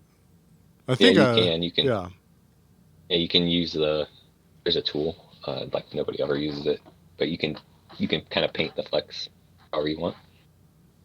Okay. Anything else? I did it. Go ahead. I was just gonna say I did that for a little trick when I was experimenting with a Dreamscom booth. I painted a scene and like panned it so it looked like you were looking through a window. I think that's the only reason I know that you can recolor flecks. I don't even know why. Like, how is that not a thing that I already know about? I think I avoid paint. Yeah, I mean it's not super useful in a lot of cases. So yeah, it makes sense. And paint is like its own weird little world with all these rules and yeah. Any other features on that on the Trello update that really hit for you? The flex type is exciting just because that's in line with my style. Like I like cleaner looks. I don't really lean into the flecky, painterly style of Dreams very often. I basically try to minimize it as much as possible when I'm creating. So that one Yeah. appeals to me. We'll have to see how it's implemented, but conceivably it should make for a lot cleaner sculpts and possibly for a lot cleaner transparent paint. So that one's exciting. I'll have to see exactly how it works as far as the opacity part to know if that's going to be useful there. Yeah, the new Fleck is a square, completely opaque, and perfect. I mean, it's basically just a perfect square. It's like a pixel, essentially. And I guess it's only for paint mode. I think it's not for sculpts. Yeah, maybe. I'm Yeah, not sure but I about mean, that. it would be the first Fleck that you could use in Dreams that doesn't have the look of a brushstroke of some sort. Like, it is just a solid thing. So I would imagine we're going to see some really interesting, very clean designs come out of that. And actually, it really makes me wonder. Boy, it makes me wonder what other shapes of, like, if a triangle of the same type would be really useful. A circle of the same type. I'm feeling like a whole opaque Fleck pack. I Yeah, I know mean, I we know, haven't even got the square yet, but but I feel know like the people we're gonna that want more shapes, right? do like the line art would be super jazzed about a Yeah, circle that's opaque, because then you can do the rounded curves without having to worry about the jagginess of the fleck. And if right. it were opaque, you could do a very nice clean line that way. Yeah, I want to see like Magma Monsters style, uh, with even cleaner, hmm tighter lines. Like, be very hmm exciting. Um, in those are pretty exciting.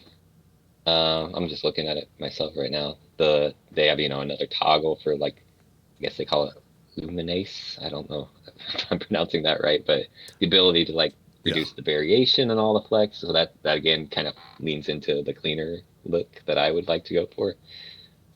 So that's exciting. And then time gadget is kind of like right up my alley. I would love to create things that are tied to something other than a particular person's playthrough. So, like the thing that I was talking about, where you could have things that persist across multiple users, time is a specific implementation of that. Like, if I could say people to show up at a particular time, on the weekend to even get a score, that would be, I don't know if that would be good, but it would be something fun and different to do.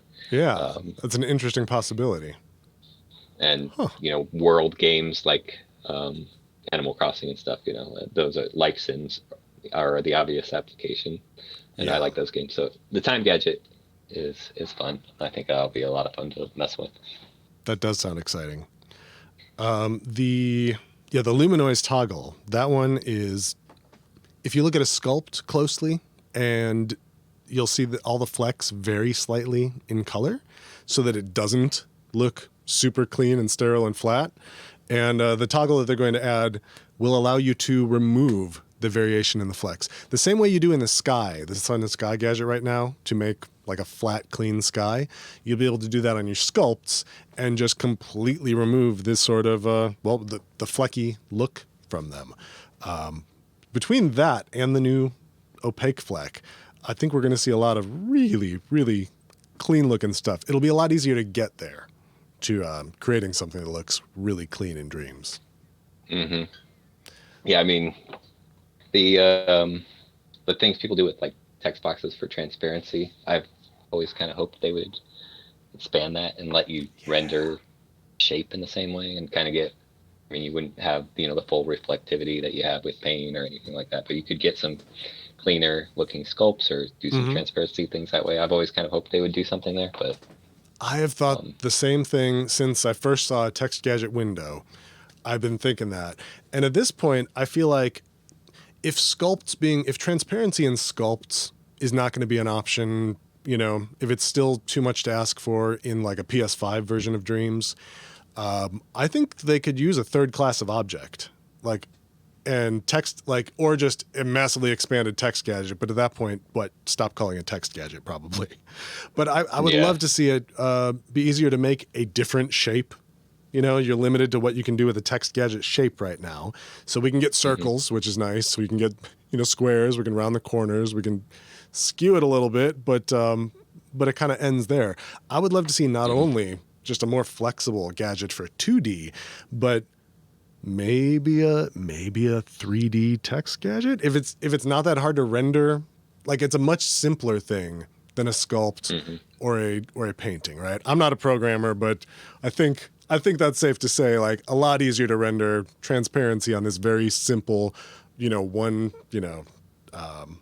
this very simple visual thing. But could we get Yeah, a sphere? Could we get a dome? yeah. Could we get, Even just that sphere would be nice for me, Yeah. because that's like that's one of the harder things to do, is like, how do you get a transparent sphere in Yeah. Dreams? And when And you it's use text fairly gadgets in common. that way in a scene, like they work pretty well. They look pretty good when you get them in there. Mm-hmm. The other thing that's on that list that I'm waiting for, that is really exciting to me, is that clone live until. I think that will just help with the workflow a lot.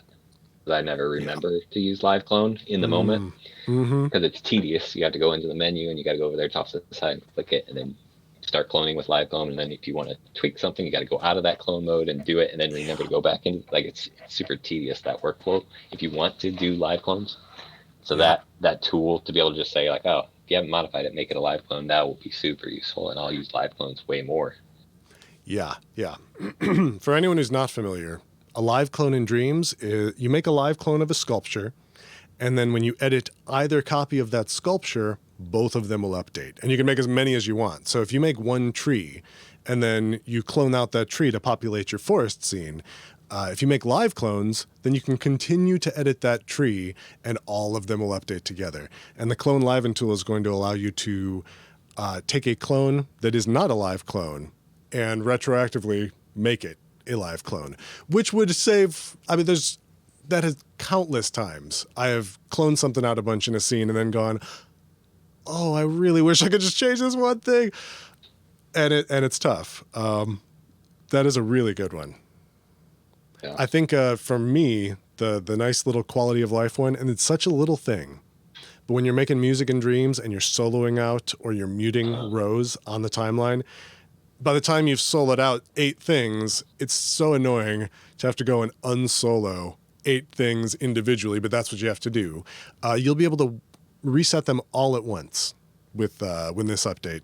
Not necessarily the next update. I don't remember if that's in the works or if that's in the next update, but that's such a nice one. Like, little one, but really nice. I mean, all of the updates are really nice. Like, I think quality of life for creators. They're not, a lot of them aren't super whiz bang, but I think all of them, like, oh yeah, I'm glad that's changing. Yeah, every one of them. I went, oh, that will affect me in a good way. Thank you. Yeah. Let's see. We had in chat, Jet Yeti was asking our thoughts on people wanting long games in Dreams or longer experiences, and you kind of mentioned that earlier.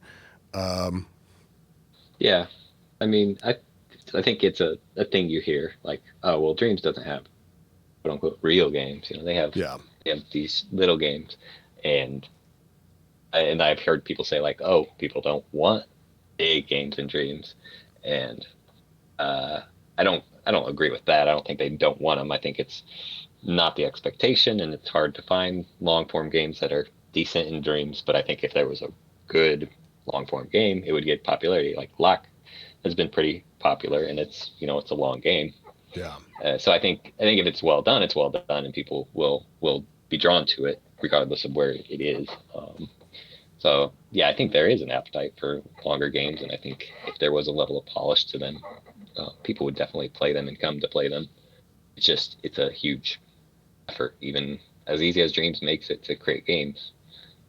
There's a reason it takes hundreds of people to make a game these days. It's a lot of content to create, and regardless of how quick and easy it is, you still have to make all that content. So it requires a lot of hands or a lot of time. You do find that the longer form experiences, and I mean even longer form in Dreams, I mean I'm talking like anything over 5 hours. Those longer form experiences do seem to get a lot of attention, which I think is nice. I think so. I see people playing Lock still fairly regularly, just when I pull up the Dreams category on Twitch. I think people say, like, Dreamers don't want a long game, but like people dropped off my game after playing the first level. So I'm like, well, the reality is most of our games suck. Like my games, a lot of them suck. Like, Yeah. like And even the I'm good not ones, it might not be someone's Yeah. cup of tea. Like there's great Yeah, games and that I don't like. even the good ones, like they're a good idea. Like the long form games and Dreams are probably like a good idea that someone made last 3 hours, but the ideas probably don't evolve or grow that much like they would in a typical released game that was sold, in Steam or something. They have elements of gameplay that change up every level or two, or all these perks or deep systems that grow over the course of playing it. And we, as single solo Dreams developers, we don't do that because that would require working on this game for 2 years and coming up with new systems. So we take one idea and let it draw out for 2 hours, which is bad game design. So the reason people are dropping off is not because they don't like long games. They don't like your long game where you made them sit there for 3 hours. So like I think good games are good games. The good ones in Dreams tend to be short right now, just because of the nature of how we're making these. But I think you could totally have a double A, a high quality game that lasts 10 hours in Dreams. There's nothing restricting you from that other than time, money, and resources, Yeah. I mean, Lock in particular, that game might take people, 5 hours, 10 hours, maybe more. And it took Pixel Gorilla, I think over 2 years. He started designing that game outside of Dreams. He wrote pieces of software to create some of the puzzles. Lots and lots of work went into it before I think he spent probably a year making it in Dreams. And I think he would be the first to tell you that he chose Lock, a puzzle game where you walk around and, look at things and interpret them, as the thing to do because it's manageable for a single person. Yeah. And so a manageable task for a single person took him, 2 years between thinking about it, designing puzzles, and implementing. Yeah. So it's a big project. Duckonomics says Entropy Games is 5 hours long. Well, I've played Entropy Games possibly more than any other Dreams game. I'd like that stat now that we're thinking about it. Someone show me a page on In Dreams that'll tell me what I've actually put the most hours into. That would be kind of interesting. But Lock took me 2 weeks and 3 notepads, says Miss Yaiko. I think people, I don't know. I've seen a lot of enthusiasm for the long games, and I think I would imagine the play counts bear that out. If you look at, I don't know, Pig Detective 3 or Lock, or I'm having trouble thinking of other games that are as long as those because there aren't that many. But yeah, I think when Train comes out, I don't know how long that'll be, but the quality there is obvious. Like it'll be an engaging game. People will play that. Yeah, I'm ready for hours. Train. Probably. Honestly, I could see myself playing Trend for hours. Like that looks like a lot of fun to play with. Yeah, for sure. It looks awesome. Well, Entropy, is there anything else you want to hit on today? Not in a rush to get out of here, but we've come about to the end of our time. No, nothing comes to mind. We've hit a lot of topics. Yeah, we did. It was a fun chat. The time has flown by. I've enjoyed it. My coffee is empty. Mm-hmm. Time for coffee refill for me too. Sebastian in the chat says, Pig Detective 3, lots of plays. Not many made it till the end of the game. Huh, interesting. I'm a little surprised. Be curious to see that. Well, on that note, I'm gonna say goodbye to everyone, and wish you all a lovely day. And thank you very much, Entropy, for joining me. Chat, everyone in chat. Boop for you, Keld. Aw. Right back. Thanks for having me on. It was fun. And is there anything you want to plug, or any place you want to send people or tell them about before we head out? Go make a marble level. That's what I'll plug. If you want something to do. There you Love go. to see that game get bigger. So go make a marble game. It looks like it's easy to participate in, and yeah, I'm excited to see more of those happen. And for me, We're streaming live on Twitch at twitch.tv/KeldBjones. You can catch us every Sunday at 12 p.m. Central Time. The show starts. And you can watch them later on YouTube. Same name. I have the same confusing name, Keld B. Jones, Keld Bjones, everywhere you want to find me. So until next time, keep dreaming, everybody.